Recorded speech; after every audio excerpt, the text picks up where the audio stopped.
사랑에 관하여 1. 아리스토텔레스는 자기의 형이상학 첫머리에 모든 사람은 나면서부터 알기를 원한다 라고 말했다. 그러나 사람은 누구나 사랑하기를 원하고 있으며 또 사랑하고 있는 것이 아닐까. 사랑을 받지도 못한 일생을 가진 사람이 있다면 그렇게 불행한 사람이 있을까. 아니, 그런 생활도 참다운 삶이라고 말해서 좋을까. 사랑이 인생의 전부는 아닐지 모른다. 그러나 사랑이 인생의 가장 귀중한 요소의 하나임은 말할 필요도 없다. 어떤 사람에게 있어서는 사랑은 삶의 전부라고 말하고 있다. 그러나 참된 사랑을 알며 사랑 속에 사는 사람은 누구나 사랑은 인생의 전부라고 자인하는 법이다. 사랑은 정열과 생명의 연소이기 때문에 사랑하는 사람은 사랑 이외의 다른 뜻과 마음의 방향을 가지지 못하는 것이다. 존경하고 사모하는 남성을 사랑하는 아가씨, 조화된 예술과 미의 정열을 퍼붓고 있는 젊은이, 조국의 방어를 위하여 선두에서 지휘하는 애국 노장, 인류에게 진리를 선포하던 종교적 선각자들, 이런 모든 사람들에게 있어서는 사랑은 인생의 전부가 된다. 이러한 체험을 느끼지 못하는 사람들은 사랑은 인생의 전부가 아니라고 말한다. 그러나 불타는 정열을 가지고 살아가는 사람에게는 사랑은 인생의 전부가 아닐 수 없다. 참으로 인간은 사랑하기 위하여 살고 있으며 또 사랑은 인생의 전부인 때가 있다. 아는 것보다 사랑은 강하며 사랑이야말로 창조의 힘이다. 사랑은 거짓을 참으로 바꾸며 악을 선으로 이끌어간다. 파스칼은 사랑은 정념에 속한다고 말했다. 진화 반성보다 깊은 생명의 밑바닥에서 솟아오르는 욕구와 기대와 창조적인 약동이 곧 사랑이다.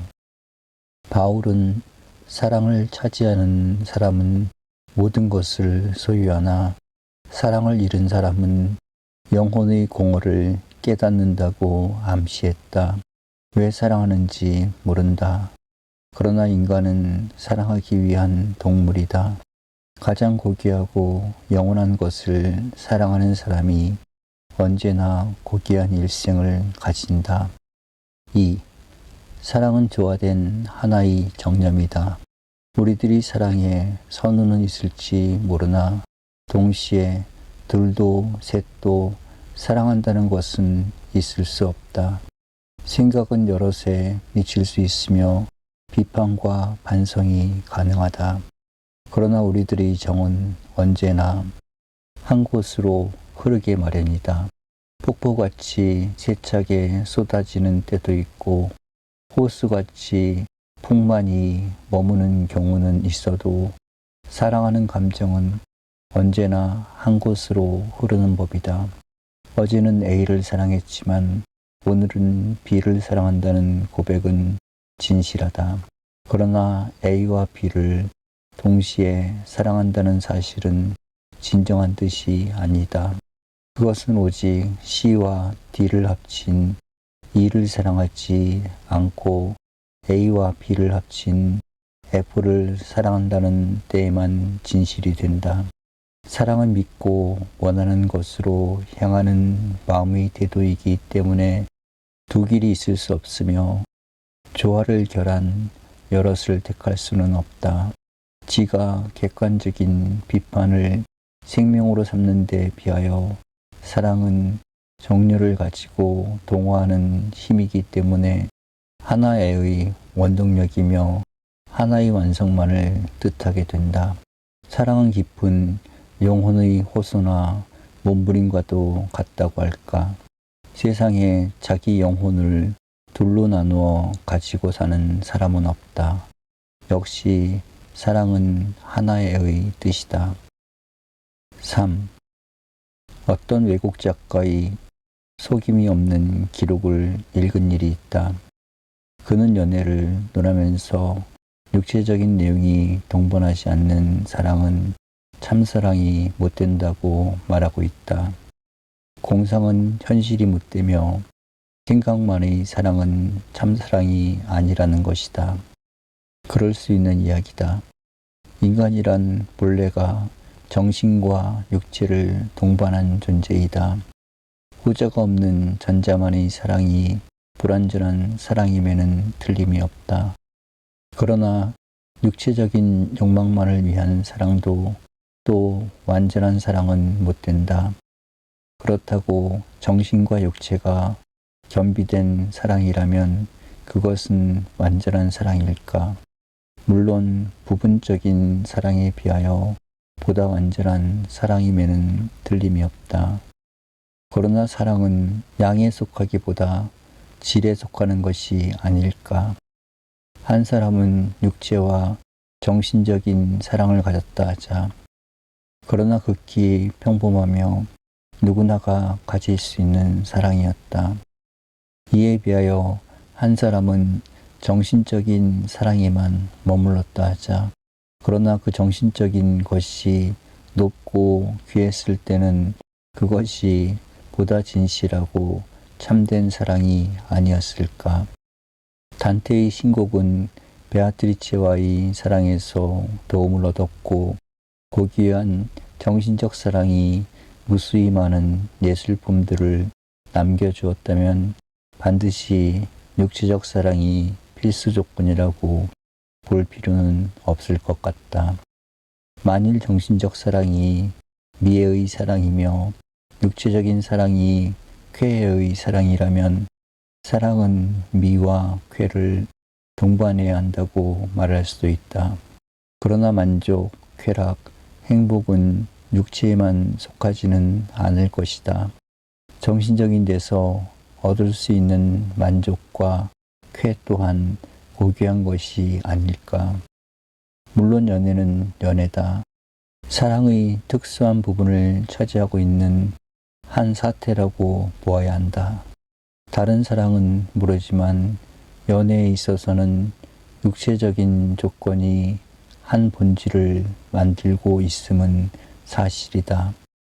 그것이 현실이기 때문에 그 현실을 부정할 수는 없다. 현실을 부정하는 것은 언제나 허위가 된다. 현실을 부정하고 싶은 사람은 보다 높은 현실로 그 현실을 지향시킬 것이지 현실 자체를 부정해서는 안 된다. 그러나 연애라는 것도 인격과 인격의 결합인 사랑이 있는 뒤에 그것이 정신적인 것과 육체적인 것으로 나누어지는 것이 아닐까. 파스칼의 말을 빈다면 인간을 사랑한다는 것과 그 인간의 속성을 사랑한다는 것은 적지 않은 차이를 가지고 있다. 그의 재산을 사랑한 여자는 부와 더불어 사랑을 멀리할 수도 있다. 그의 지위를 사랑한 여성은 그가 지위를 상실했을 때 사랑도 잃을 가능성이 있다. 그러나 그의 인격과 인간성을 사랑한 사람은 그의 소유나 속성이 변하더라도 그를 꾸준히 사랑할 수가 있다.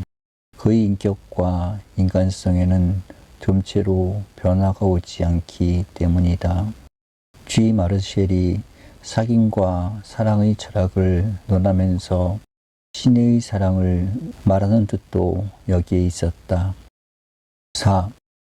나는 한때 아름답게 살고 싶다는 강한 의욕을 느낀 일이 있었다.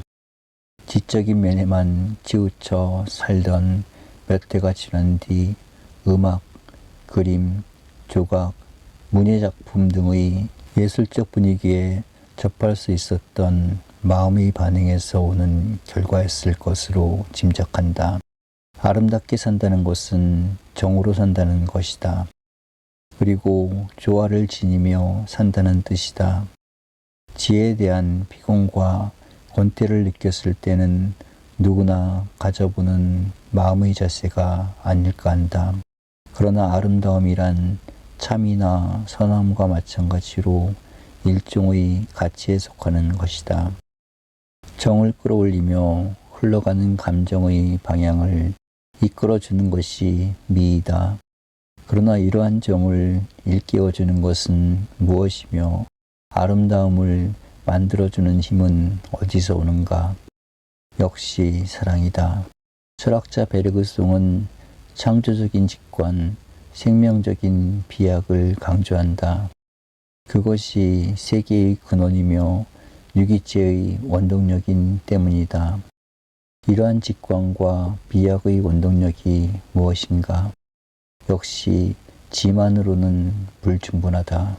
정과 의지가 동반해야 하며 조화와 완성의 창조력이 있어야 한다. 만일 그것을 사랑의 힘이라 부른다면 지나친 판단일까? 우리들이 정은 미를 찾아간다. 그러나 사랑은 항상 아름다움을 발견하며 창조해 간다. 사랑은 미를 낳는 어머니의 책임을 꾸준히 지켜왔다. 사랑은 미를 낳아주며 길러가며 또 완전하게 한다. 그러므로 아름답게 산다는 것은 사랑으로 살아간다는 뜻이다. 창조와 조화를 누리며 사는 일이다. 그러나 영원히 아름다운 것, 가장 충족된 조화란 종교적인 것과 통하고 있다. 반델반트가 진, 선, 미를 종합한 가치가 성에 있다고 본 것이나 바울이 신, 망, 애는 항상 있어야지만 사랑이 근원이라고 주장한 것도 이 때문이 아닐까.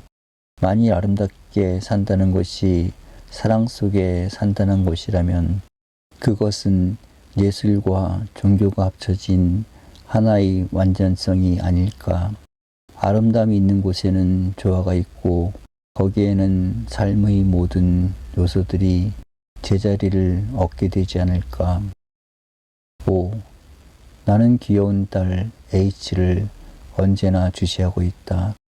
자라는 모습, 조화되어 가기 시작하는 성격, 대화 속에 조금씩 스며들기 시작하는 지성적 요소, 정서와 이념의 조화를 찾아줄지도 모르는 막연한 노력, 이런 것들을 날마다 느끼고 있다. 마치 진기한 남양화초를 가꾸듯이 H에 대해 관심을 기울이고 있다.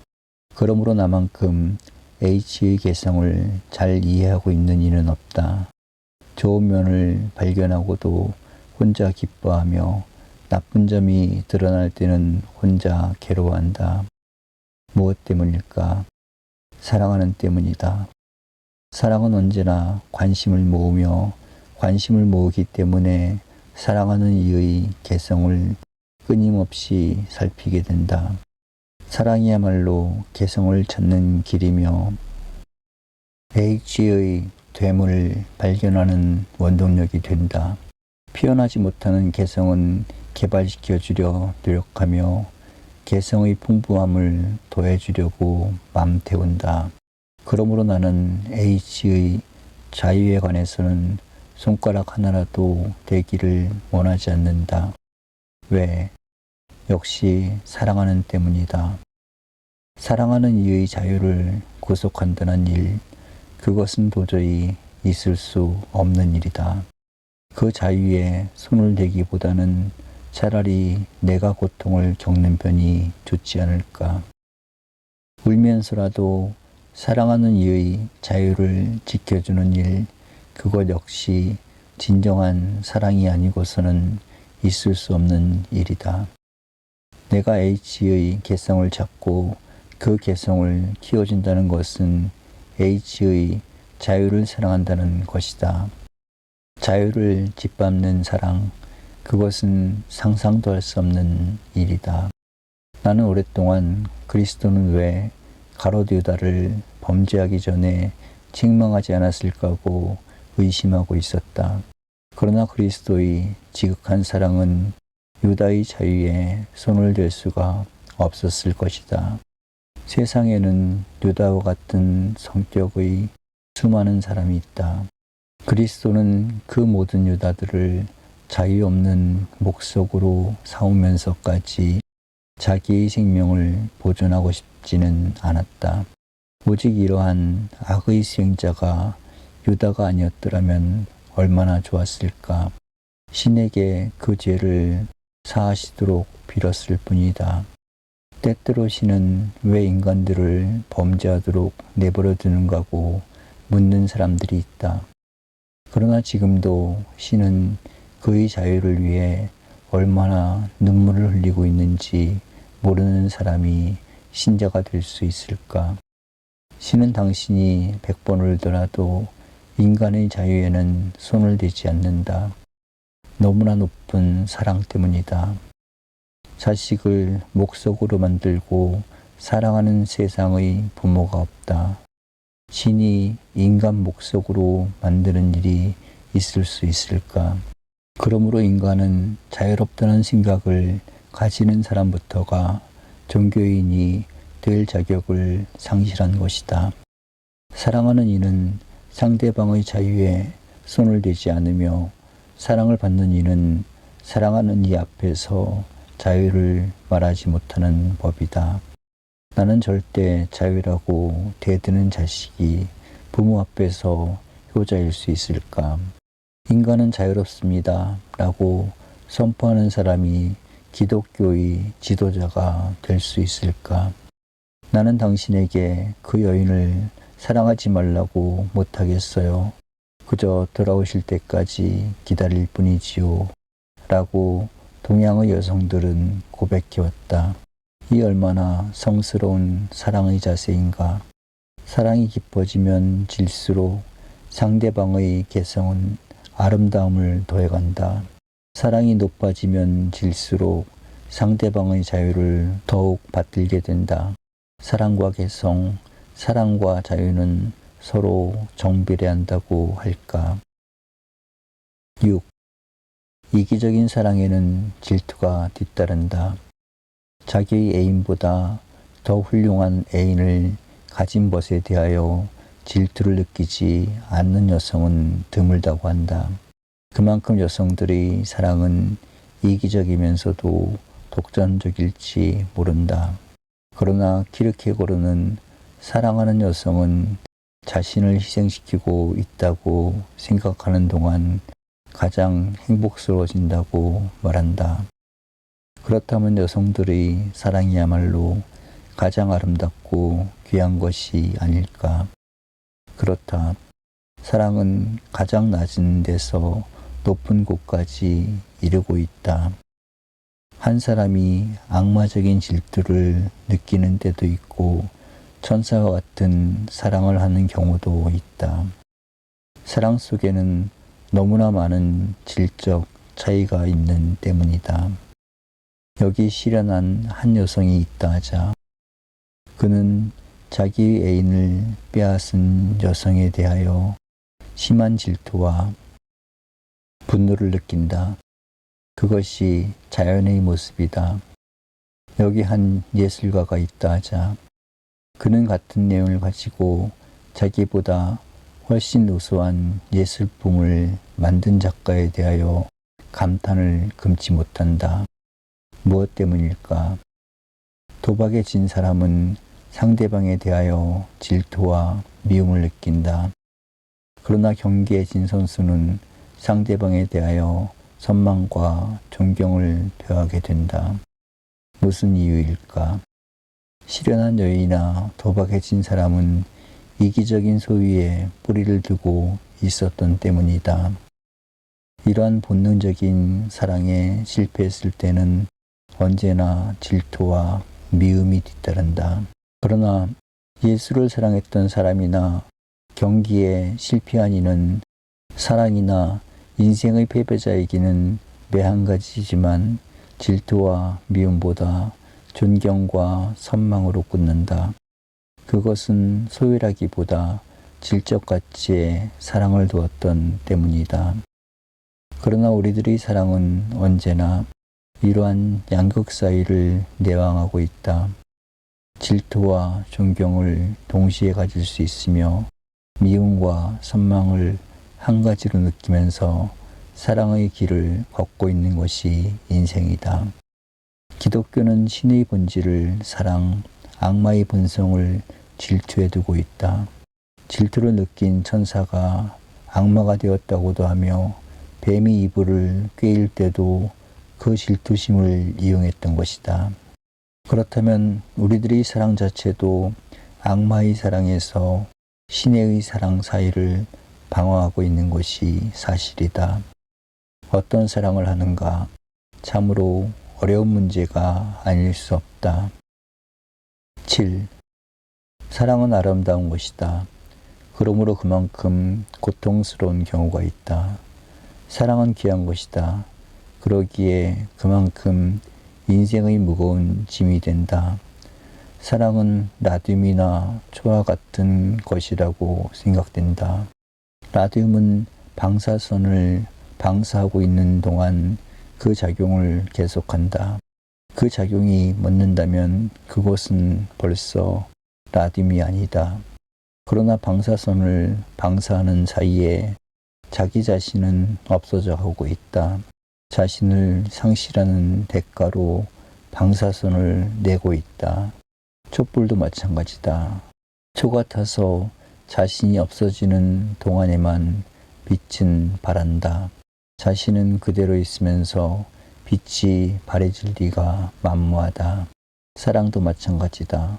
자기 자신을 부정하며 희생시켜가는 동안에 사랑이 주어진다. 자기는 그대로 있으면서 사랑의 빛만이 나타나리라고 믿는다면 큰 잘못이다. 사랑은 교훈도 아니며 설교도 아니다. 세상에 가장 불행한 사람은 사랑을 가르치는 사람이며 설교로서 사람이 다 된 것으로 믿는 종교가들이다. 그러므로 사랑은 언제나 자기 부정의 고통과 자기 지향의 모험을 동반한다. 한 점의 고통도 한 시간의 긴장과 정신적 모험도 없이 사랑을 지닌 사람이 있다면 평지에서 등산했다는 사람과 같이 어리석은 인생을 사는 사람이다. 남편을 섬기는 아내, 자식을 기르는 어머니, 조국을 사랑하는 정치가, 예술에 생명을 걸고 있는 예술가, 이 모든 사람들이 얼마나 인생의 아픈 마음과 삶의 무거운 짐을 지고 있는지 모른다. 자식을 잃었기 때문에 정신병자가 되는 어머니, 조국이 유린당한 때문에 생명을 바친 투사들을 상상해보라. 사랑이 얼마나 두려운 모험인가를 짐작게 된다. 그러므로 사랑의 짐을 져보지 못한 사람들은 그만큼 삶의 구실을 다하지 못한 사람들이다. 사랑을 모르는 올드미스, 젖을 물려보지 못한 여인들을 가리켜 병적이며 불행한 성격의 소유자라고 부른다. 무엇 때문일까? 사랑의 짐을 져보지 못한 때문이다. 사랑 때문에 오는 고통이 모진 성격을 둥글게 해주며 사랑 때문에 받는 쉼내가 이웃에 대한 이해와 동정을 더해주는 법이다. 한 번도 사랑의 잔을 마셔보지 못한 사람이 진정한 삶의 맛을 알 수 있을까? 이성의 사랑을 단념한 사람은 예술, 진리, 종교의 사랑을 택하게 마련이다. 그것도 없는 사람은 교육, 사회봉사, 고아의 어머니라도 되어야 한다. 아무 곳으로도 사랑의 흐름을 발산시킴이 없이 한 번도 사랑의 짐을 져보지 않은 채 일생을 살아간다는 것은 불행과 공허를 택하는 결과를 가져온다. 사랑의 쓴장과 무서운 짐이 없을 수는 없다. 어떻게 그것을 이기고 견디어 가는가가 문제일 뿐이다. 석가님은 너무나 큰 사랑의 짐을 지셨기 때문에 80평생을 고생하셨다. 그리스도는 그 사랑의 대가를 지불하기 위하여 십자가에서 돌아가지 않았는가? 8. 인간은 오직 혼자만으로서는 무엇인가 불완전한 것이다. 그는 행복하기 위해서는 둘째 것을 찾아내야만 한다. 파스칼이 말이라고 기억하고 있다. 행복스러워지기 위하여 둘째 것을 찾는 것도 사랑의 길이다. 그러나 완전해지기 위하여 첫째 것을 찾는 것도 우리들의 사랑의 본성이다. 나는 베토벤을 좋아한다. 로맹 롤랑의 베토벤을 읽은 뒤부터는 좋아하는 생각이 변하여 존경의 뜻으로 바뀌어졌다. 무엇 때문일까? 그는 항상 자신의 충족을 위하여 보다 높은 첫째 것을 찾고 있었던 때문이다. 그 점에 있어서는 철학자 칸트도 마찬가지였다고 생각한다. 쇼펜하우어는 자기의 책 속에 라파엘로의 그림을 소개하고 있다. 어떤 여자 연주자가 아름다운 음악을 뜯었다. 사람들은 그 멜로디에 열중한 나머지 넋을 잃고 그 여자 연주가를 쳐다보고 있다. 어쩌면 그렇게 아름다운 곡이라고 감탄과 선망에 찬 표정이다. 그러나 피곤하게 비파를 무거이 늘어뜨리고 있는 연주자는 하늘을 향하여 호소하는 듯 싶은 표정이다. 왜 보다 아름다운 멜로디, 영원한 것의 찬양은 불가능한가고 탄식하는 표정이다. 우리들의 사랑의 일면은 여기에도 나타나고 있다. 현실의 자아를 채우기 위해서도 무엇인가가 필요하지만 이상의 자아를 찾기 위해서도 사랑은 필요해진다. 철학이라는 말의 어원이 지혜의 사랑이라지만 이때의 사랑은 다함이 없는 지혜의 순례를 뜻하는 것이다. 때로는 지혜의 순례의 비탈길에서 생명을 잃게 될지도 모른다. 그래도 돌아설 수는 없는 것이 지혜의 사랑이다. 산골의 이름도 없는 소녀가 보지도 못한 황태자를 사랑한다면 우스운 일이다. 그리고 불행한 일이다. 그런데 모든 철학자들이나 진정한 예술가들은 이렇게 어리석어 보이는 불행한 사랑을 하고 있는 것이다. 사랑 안 할 수가 없어서 생명보다 귀한 온갖 것을 바쳐가면서 사랑하는 것이다. 그 사랑 때문에 그 사랑의 날개를 빌어 나는 보다 높은 나의 자리로 올라갈 수 있기 때문이다. 사랑은 영원히 미완성인 것을 완성으로 만들려 한다. 시간의 작은 그릇 속에 영혼을 담으려 애쓴다. 유한이라는 점으로 무한을 메우려 한다. 자유의 반딧불로 운명의 바다를 밝히려 노력한다. 밖에서 본다면 어리석은 일이다. 불행스러운 사실이다. 그러나 사랑이라는 불꽃은 꺼져버리는 순간까지 타고야만 한다. 정열과 신념의 기름을 한 방울도 남김이 없이 불사른 뒤에야 꺼지는 법이다. 이것이 사랑의 운명이다. 사랑하는 인간의 본능이다. 사랑은 하늘이 준 고통의 잔이다. 자기의 모든 것을 버리고도 십자가를 져야 하는 고통의 잔이다. 사랑하는 사람은 그 사랑 때문에 죽을 수도 없는 어려운 인생의 짐이다. 정의 인간은 사랑하기 위하여 살고 있다. 9. 사랑과 운명을 누구보다도 잘 알고 있었던 그리스 사람들은 사랑이라는 말을 세 가지로 나누고 있다. 그 중의 하나가 아가페라는 말이다. 나는 여러 해 동안 아가페의 뜻을 알고 싶어 했다. 그러나 아직도 만족할 정도로 이해하지는 못한다. 언젠가 알려질 날이 오기를 기다리고 있다. 이 방면의 전문적인 학자는 아가페는 자발적이며 인간들의 업적과는 관계가 없으며 창조적이며 하나님과의 사귐의 길을 열어준다고 말하고 있다. 어쨌든 인간과 하나님 사이의 사랑이며 신이 인간에게 베풀어주는 사랑이라는 뜻이다. 나는 언젠가 이러한 아가페가 나에게도 임하여 사랑의 순례가 허무로 끝나지 않기를 보다 높은 자신을 위한 사랑의 생명적 연소가 공허한 것이 되지 않기를 바라고 있다. 그러나 사랑으로 충족될 수 있다면 인생은 그로써 완전해지는 것이 아닐까.